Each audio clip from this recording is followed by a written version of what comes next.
Hey everybody, this is World War Guy here today, and today I'm making a video a little bit to teach you guys about World War I Insignia, more specifically for the AEF, American Expeditionary Force, during World War I. And the insignia that I'll be showing you guys today is insignia that I have on these two pieces of the uniform. Nothing else, because if I try to explain it without a visual, it might be a bit complicated to understand.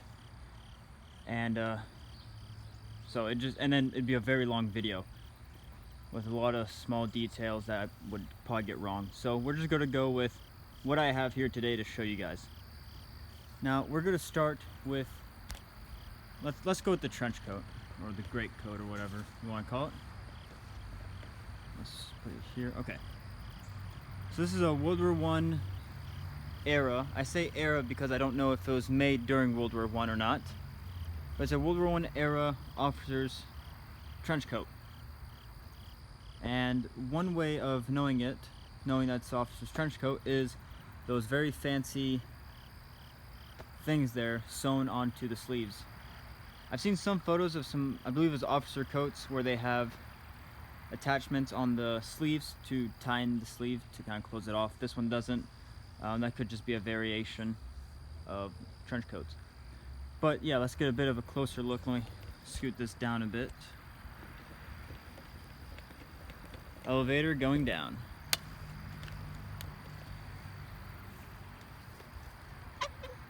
Alright, so when you're going around an antique shop, estate sale, military shop, eBay or whatever, and you're looking for a trench coat, or you see one and you see these fancy little things on here, you're probably wondering what it is.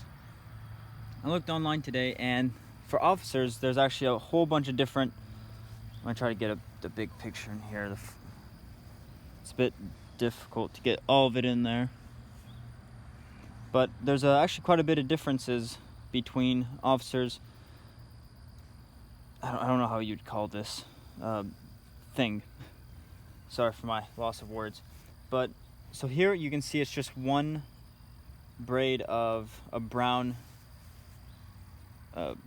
fabric, and one braid like this, one strand, would be second lieutenant, and then you get to two strands, 3, 4, 5, and I think that's about it.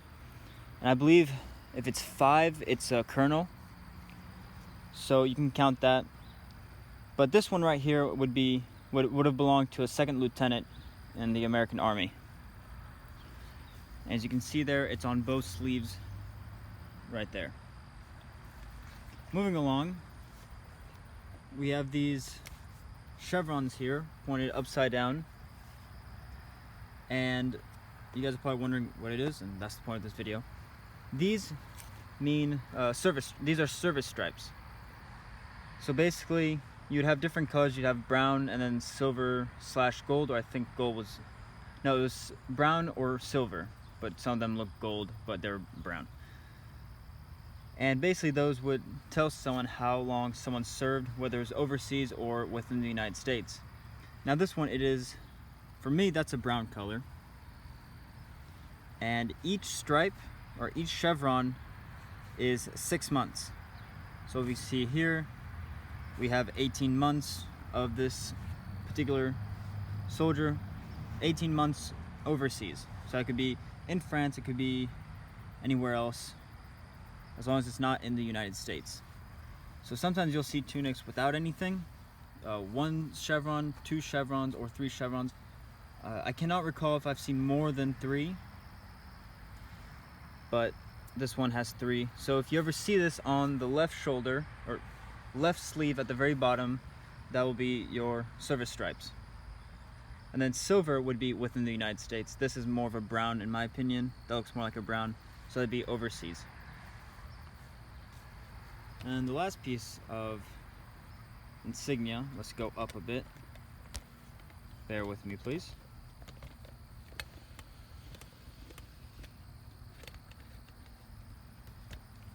So we got there. This one right here. Now at first glance, you could probably think, oh, it's a rank, but like I just told you, because of these, it's an officer's coat. So this is not obviously a private first class rank. This is actually an honorable discharge patch, similar to the ruptured duck during World War II, except they obviously had not come out with the ruptured duck idea yet. So they have this red chevron, and it'd just be one. You know, there would not be 2 chevrons or 3, it'd just be one, because you only get honorably discharged once. And so that's what it means. It would be on the left sleeve as well, about mid sleeve, where you would normally see like rank, for example, World War II.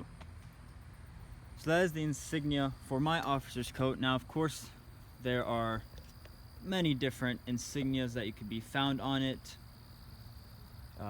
for different ranking, different awards. For example, if the officer was wounded, I said I wouldn't go with ones you can't see, but if an officer was wounded, or if this officer right here was wounded during combat or whatever, he would have one upside down chevron, sort of like the service one upside down chevron about here in this area, general area.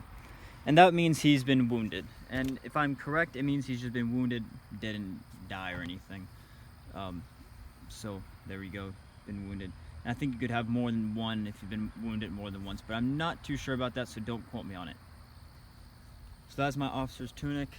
If you guys haven't seen it, it's World War I era tunic, and it's not in the best condition. There's the inside. There's a lot of rips. The wool is very frail. The stitching just comes apart if you're a bit too rough with it. And I'm talking about, you can wear it, but that's it. You can't run around, you can't walk around. Don't take it out to public, because you will probably rip something. But yeah, anyway, moving along to recently my favorite tunic that I have in my collection, repro or original, whatever. Favorite one at the moment. World War I era. I say era because there's no date, so I cannot confirm it was made during World War I. But World War I era tunic, 1917 or 1918 tunic. This one is, I just love it, but let's go with the insignia. Here on the right sleeve is two crossed rifles on a brown background, which kind of blends in with the rest of the wool. This is actually a rank. During World War I, there was no private first class chevron, and so I read this once and I tried finding it earlier, but I couldn't find the website. But that means that, my bad, it does not mean. During World War I, they didn't have a private first class chevron, so they came up with the 2 crossed rifles, which just means private first class. But these were mostly seen after the war, you know, whether it's like a month after the war or so on. If any of these made it into combat, it'd be very, very rare and very unlikely. But that's what that means. And then on this one I don't have much insignia on it, but I have a little thing that's interesting.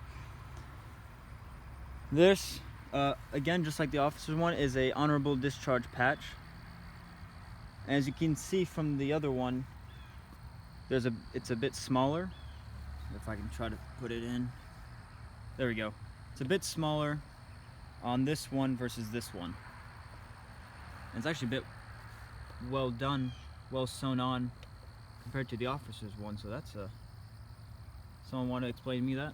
But alright. But what's interesting about this, and I'm actually a bit confused by, I can only think of one explanation, but then again, I'm not a huge military, I don't know that much on the regulations and all that. I just know more about the historical battles and stuff and the uniforms. But anyway, as you can see, this former soldier, or whoever wore this uniform last, has an honorable discharge patch, but he has no service stripes, which is kind of interesting. I think it'd be a little bit odd that he served for less than 6 months within the United States or within overseas. And you're probably saying, oh, well, the patch could have been ripped off or cut off. But it's true, but it does not look like there's any sign of stitching or any attachment of any sorts here.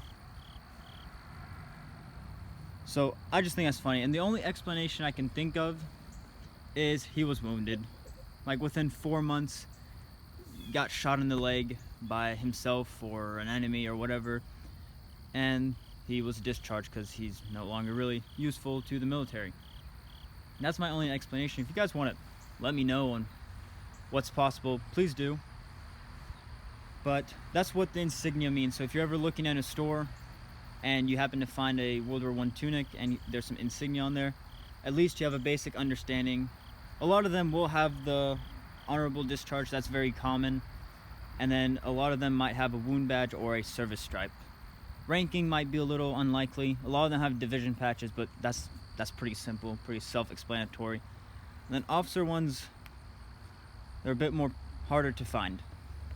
And right before I go, I just want to point out how the buttons on here, I believe, are post-war because they're a plastic button. If I can show it to you guys closely. They're, plastic, and these were on when I bought it.